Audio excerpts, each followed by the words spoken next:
হাসিনা ভারতে বসে উস্কানি দিচ্ছেন, মোদিকে বললেন ডক্টর ইউনূস।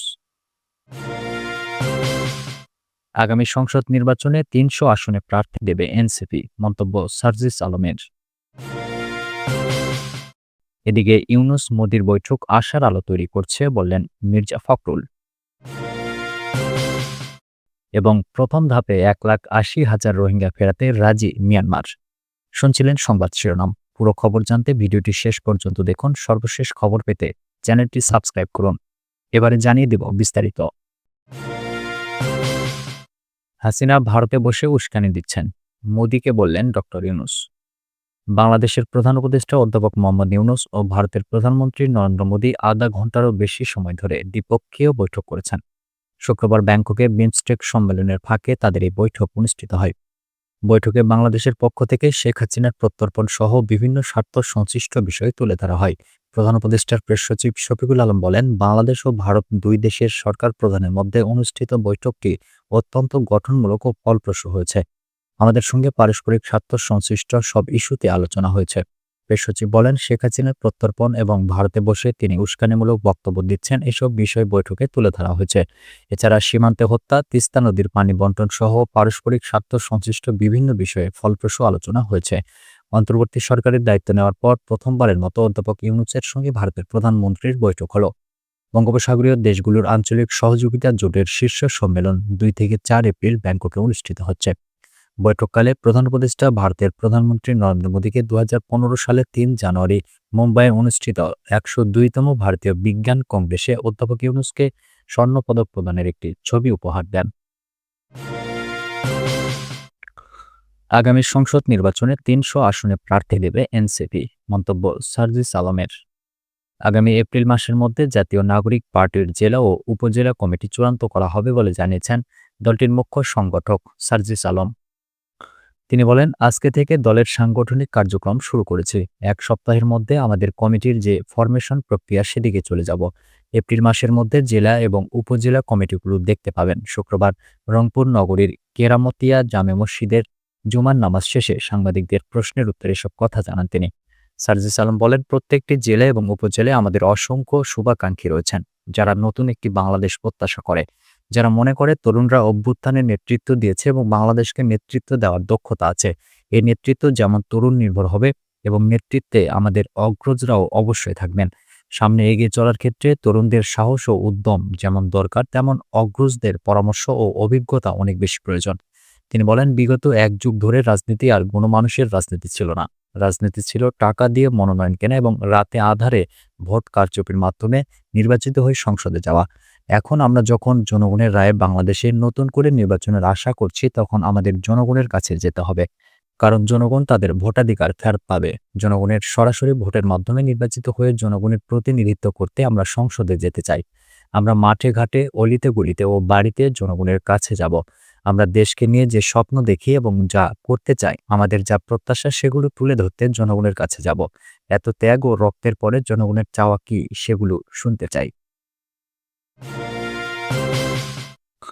ইউনূস মোদির বৈঠক আশার আলো তৈরি করছে, বললেন মির্জা ফখরুল।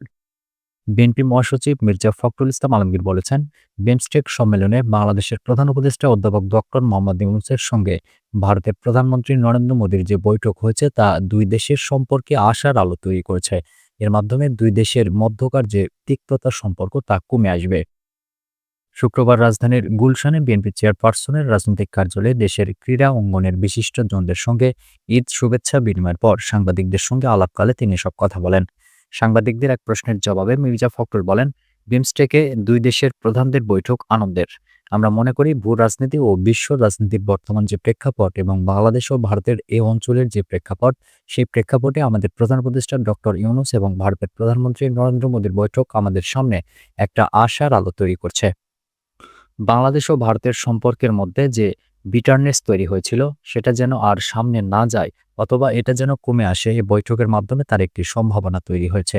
আমি যতটুকু দেখেছি, এ বিষয়ে দুজনই আন্তরিক ছিলেন, যা নিঃসন্দেহে বাংলাদেশের মানুষকে এবং ভারতের মানুষদের উপকার করবে। এর আগে ক্রীড়া অঙ্গনের বিশিষ্টজনদের সঙ্গে ঈদ শুভেচ্ছা বিনিময় করেন মির্জা ফখরুল।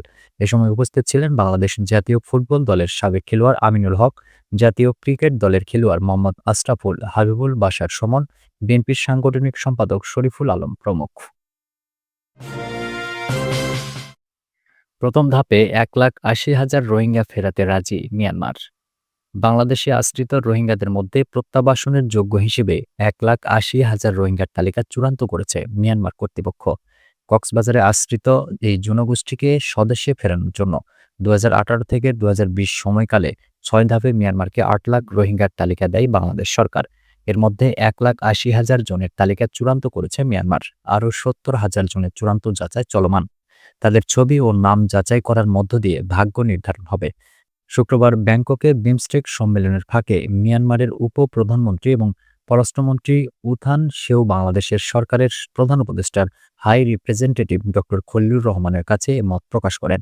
এটি রোহিঙ্গা সংকটের দীর্ঘস্থায়ী সমাধানের দিকে একটি বড় পদক্ষেপ হিসেবে প্রথম নিশ্চিতকৃত তালিকা। মিয়ানমারের উপ-প্রধানমন্ত্রী নিশ্চিত করেছে যে মূল তালিকার বাকি 5,50,000 রোহিঙ্গার যাচাইও দ্রুত সম্পন্ন করা হবে। বৈঠকের সময় high representative doctor Khalilur Rahman মিয়ানমারে ভূমিকম্পে আক্রান্তদের জন্য সমবেদনা জানান এবং দুর্যোগ কবলিত মানুষের জন্য আরও মানবিক সহায়তা পাঠাতে বাংলাদেশ প্রস্তুত বলে উল্লেখ করেন। 2017 সালের 25 আগস্ট মিয়ানমারের রাখাইন রাজ্যে দেশটির সেনাবাহিনী রোহিঙ্গা বিরোধী অভিযানে নামলে বাংলাদেশে পালিয়ে আসে 7 লাখ মানুষ। আগে থেকে আশ্রয় নেওয়া রোহিঙ্গা সহ সব মিলিয়ে বাংলাদেশে আশ্রয়ে রয়েছে জনগোষ্ঠীটির প্রায় 10 লাখ লোক। মিয়ানমারের ওই অভিযানকে জাতিসংঘসহ বিভিন্ন সংস্থার পক্ষ থেকে জাতিগত নিধনযোগ্য আখ্যা দেওয়া হয়।